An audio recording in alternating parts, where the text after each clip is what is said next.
శక్తి powder puliyogare rice powder అని ఉంది కదా, ఇది తమిళనాడులో వాడతారట. మా చెల్లి వాళ్ళది చెన్నై కదా, తను ఇచ్చిందనమాట. ఇది మా అమ్మాయిలకి అయితే బాగా ఫేవరెట్ అనమాట.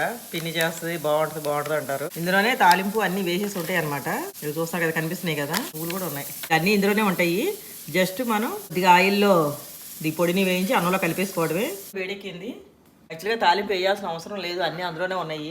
కాకపోతే వేసుకునే అలవాటు ఉందనుకోండి, అప్పుడు వేసుకోవాలి. మనకు పులిహార నువ్వుల నూనెతో చేసుకుంటే బాగుంటుంది కదా, అందుకని దీనికి కూడా నువ్వుల నూనె వేసాను నేను. తాలింపు వేగిపోయింది.